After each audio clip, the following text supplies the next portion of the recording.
लोग लंकापते रावण को अनीति, अनाचार, दंभ, काम, क्रोध, लोभ, धर्म और बुराई का प्रतीक मानते हैं और उससे घृणा करते हैं। लेकिन सबसे महत्वपूर्ण बात यहाँ यह है कि दशानन रावण में कितना ही राक्षसत्व क्यों न हो, उसके गुणों की अनदेखी नहीं की जा सकती। रावण में अवगुण की अपेक्षा गुण अधिक थे। रावण एक प्रकांड विद्वान था, वेद शास्त्रों पर उसकी अच्छी पकड़ थी और वे भगवान भोले शंकर का अनन्य भक्त था। उसे तंत्र मंत्र सिद्धि तथा कई गूढ़ विद्याओं का ज्ञान था। ज्योतिष विद्या में भी उसे महारत हासिल थी। कैसे हुआ रावण का जन्म? रावण के उदय के विषय में भिन्न भिन्न ग्रंथों में भिन्न भिन्न प्रकार के उल्लेख मिलते हैं। वाल्मीकि द्वारा लिखित रामायण, महाकाव्य, पद्म पुराण तथा श्रीमद् भागवत पुराण के अनुसार हिरण्याक्ष एवं हिरण्यकशिपु दूसरे जन्म में रावण और कुंभकर्ण के रूप में पैदा हुए। वाल्मीकि रामायण के अनुसार रावण पुलस्त्य मुनि का पोता था,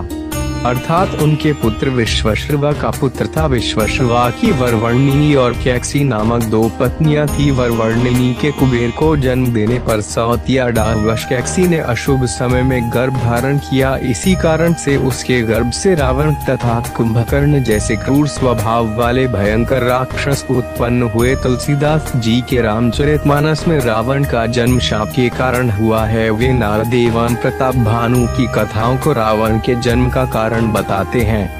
पौराणिक कथा इसके अनुसार भगवान विष्णु के दर्शन हेतु सनक, सनंदन आदि ऋषि वैकुंठ पधारे, परंतु भगवान विष्णु के द्वारपाल जय और विजय ने उन्हें प्रवेश देने से इनकार कर दिया। ऋषिगण अप्रसन्न हो गए और क्रोध में आकर जय विजय को शाप दे दिया कि तुम राक्षस हो जाओ। जय विजय ने प्रार्थना की, वह अपराध के लिए क्षमा मांगी। भगवान विष्णु उन्हें भी ऋषियों से क्षमा करने को कहा। तब ऋषियों ने अपने शाप की तीव्रता कम की और कहा कि 3 जन्मों तक तो तुम्हें राक्षस योनि में रहना पड़ेगा और उसके बाद तुम पुनः इस पद पर प्रतिष्ठित हो सकोगे। इसके साथ एक और शर्त थी कि भगवान विष्णु या उनके किसी अवतारी स्वरूप के हाथों तुम्हारा मरना अनिवार्य होगा। यह शाप राक्षस राज लंकापति दशानन रावण के जन्म की आदि गाथा है। भगवान विष्णु के ये द्वारपाल पहले जन्म में हिरण्याक्ष व हिरण्यकशिपु राक्षसों के रूप में जन्मे। हिरण्याक्ष राक्षस बहुत शक्तिशाली था और उसने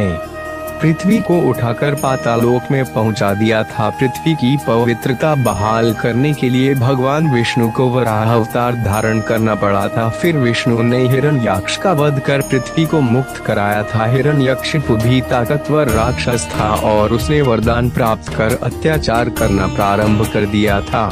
भगवान विष्णु द्वारा अपने भाई हिरण्याक्ष का वध करने की वजह से हिरण्यकशिपु विष्णु विरोधी था और अपने विष्णु भक्त पुत्र प्रहलाद को मरवाने के लिए भी उसने कोई कसर नहीं छोड़ी थी। फिर भगवान विष्णु ने नृसिंह अवतार धारण कर हिरण्यकशिपु का वध किया था। त्रेता युग में ये दोनों भाई रावण और कुंभकर्ण के रूप में पैदा हुए और तीसरे जन्म में द्वापर युग में जब भगवान विष्णु ने श्री कृष्ण के रूप में जन्म लिया तब ये दोनों शिशुपाल व दंतवक्त्र नाम के अनाचारी के रूप में पैदा हुए थे। अगर आप ऐसे ही और सुंदर जानकारी प्राप्त करना चाहते हैं तो कृपया हमारे चैनल को शेयर, सब्सक्राइब और लाइक जरूर करें।